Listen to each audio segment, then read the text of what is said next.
listen, you said you're from Chicago, and I said, okay. I know a guy who does deep dish, legit deep dish, and so, you coming over, I got you deep dish. But deep dish is not even a cheat meal. It's like a super cheat meal. I can't eat deep dish and not be like 8 to 10, sometimes more over my normal weight, so we got to put in a workout. So we got to eat the deep dish, give you like 15 minutes, and then we got to go work out. What kind of workout? For deep dish, it's got to be one of those like 1,000-calorie workouts. So we got to do some sprints. 500, above 500. There you go. No, a little bit more. There you go. Keep it right there. Yeah. You gonna be okay? Yeah, I'm alright. You want to go again? One more. Really?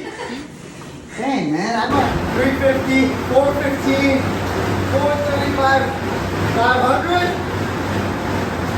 Keep it, 10 seconds, keep it, let's go, push, Schmo, let's go!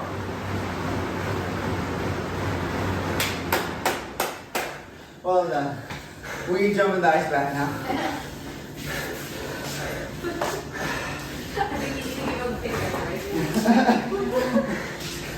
Girls, come say good job, come here girls, come here. Tell this guy you did good.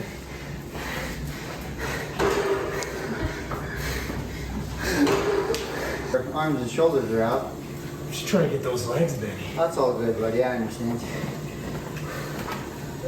The dogs are really worried about you, as you can tell.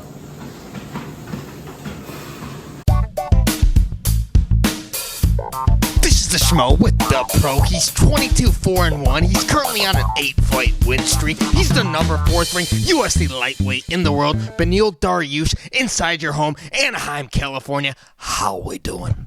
Doing good. First you did it and it would just surprise me every time. Now when you do it, I don't want you to stop. I'm like, keep going. It's pretty good. What are you talking about here? Just the start of it. It's really good. The Schmo doesn't know what you're talking about right here. By the way, we love this tree. Happy Chinese New Year. Thanks, bro. Wife's Vietnamese/Chinese, so we take this stuff seriously, I guess. Keep it festive as always. Sure.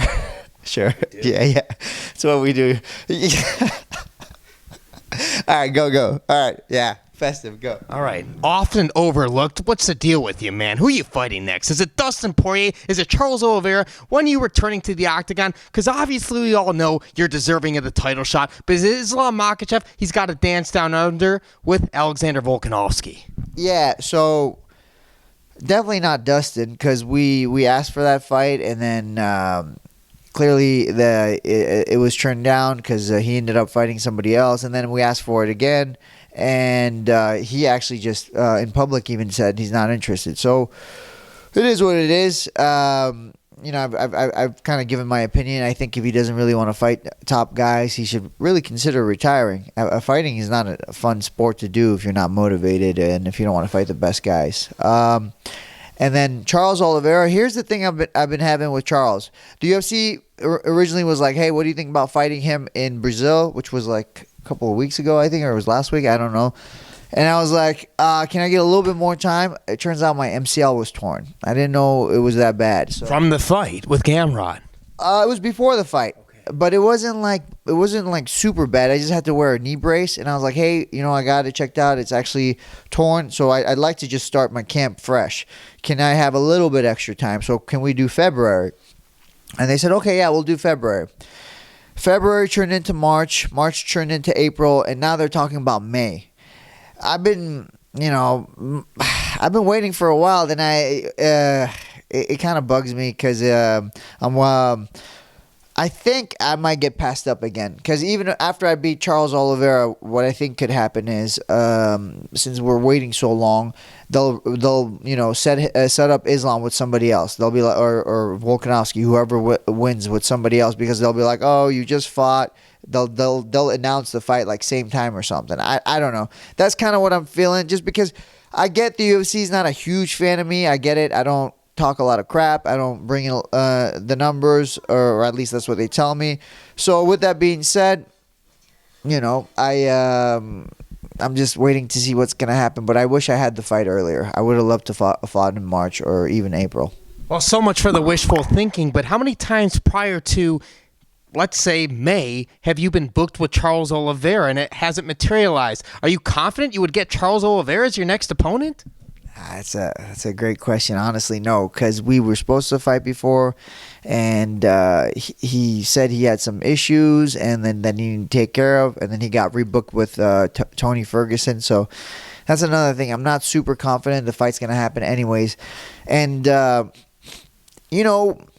could easily make a case that I'm ready for the belt, and like the belt doesn't like make me like, oh, I'll have to fight for it. I like fighting tough guys. Charles is a very tough guy. So is Islam. All these guys, I want to fight them. So when they said Charles, I was like, sure. But now I just feel like they're just gonna make me wait, and then I might not even get that fight. So I'm not super confident. No. So why not just wait for the results of Volkanovski and Islam, and then maybe if someone's relatively unscathed, you're fighting for the title, let's say June or July? I would love that to be the case, but I've never heard from the UFC like, hey, you're next. Like they've never came to me and said you were next. So I don't feel that they're looking at me as the number one contender. That's just the feeling I get. They could call me tomorrow and be like, no, we think you're the number one contender. You're the one who just wants to fight all the time. That's why we're booking you with more fights. So if that's the case, that'd be great. But I don't feel like they look at me as number one contender. If anything, I have a fear. I don't want to really say a fear, but I think like if Gaethje and Fiziev, I always get his last name right, so I'm trying to do better. I'm sorry. I've called him Fiziev or something weird. Fiziev. If they fight and Fiziev wins, 7-fight win streak, he has a win over number 3 guy. They might push him ahead of me, which sucks, but they might. Well, you can't be saying that. You got the 8-fight win streak, and Gaethje would be then coming off 2 back-to-back losses for Fiziev to then get a title shot from that. Listen, I can't explain to you. This is just a feeling I got, and I that's what I think. And Fiziev right now, he's a very popular guy, lots of knockouts. He puts on a good show. I mean, he's a good fighter. So, and I could see them pushing him more than me, which might happen. Just these are thoughts I have. These are thoughts that I have, especially if let's say I do get scheduled in May. Islam's going to be sitting there and not having a match. They're going to be like, well, why don't we just set up Islam for, like you said, July with Fiziev instead of waiting for Dariush and doing it later. We can have them fight earlier. That's like, these are the problems I have right now. Yeah, but we got to think more positively. Who else is there? You got Dustin Poirier. Who's he waiting for? Michael Chandler. He wants Conor McGregor. You got a guy like Arman Sarukian, but Gamrot's ahead of him, and you just beat Gamrot. Yeah, so... And this is a thing we had with my manager, because they called me and they were like, hey, what do you think about Fiziev in March? I was like, yeah, let's do it. Let's go. And he's like, what? Are you crazy? I was like, then why'd you call me? He's like, I have to call you because the UFC told me. Ali gets very passionate, he gets very passionate and he starts yelling at me. And then he's like, I'm calling Master Rafael. I'm going to talk to him. And then he's like, let me talk to you. He literally said, let me talk to your wife. Like, my wife's going to make me not fight or something. So then they're like, no, we're not fighting Fiziev. You either wait for the title or you could fight Charles. And I was like, all right, I guess I'll be waiting.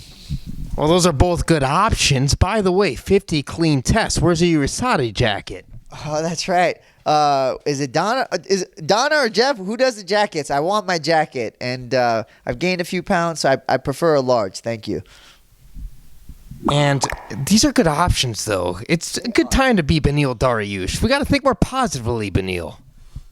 Bro, I'm very happy with my options. What I'm not happy with is just sitting and waiting and seeing who it's going to be. One thing that I miss about not being ranked was I just I'd call Sean Shelby like, hey, I want to fight, and be like, okay, what do you think of this guy? Actually, I'd go through the list because I'd pick the ranked guys. I'd be like, hey, what about this guy? He's like, no, he's booked. Blah blah blah blah blah. And then I'd end up with let's say like the Scott Holtzman fight, and then I'd go through it again and be like, Jakar close. Like this is how a lot of times I would get matches like that because Ali's like, no, we have to wait for a ranked guy. We have to wait for a ranked guy, and the ranked guy never came, right? So I'd end up fighting these guys. So maybe I should just call Sean and start arguing with him. Well, Conor McGregor set to return in 2023, supposedly. Whoever he fights, is it Chandler, whatnot? But if he gets a victory, they're going to give that guy a title shot. Oh gosh! Thanks for adding to the. to my first world problems. I guess that's another problem I would have if Conor steps up and actually fights and wins. And I think that Michael Chandler is a very winnable fight for him. So if he actually shows up, that would be a pain in the ass for me. That would really be a pain in the ass. Ugh. I don't really have an answer for you. I'm sorry. You don't have an answer? Yeah, it's just a pain in the ass. Well, do you have a special call-out in store? Because the headways you made calling out Elon Musk back in Houston, I mean, that did something for you. Oh, man, now we're doing jeez. Call-outs. I mean, I've already said Charles and Dustin. Can't really say those guys again.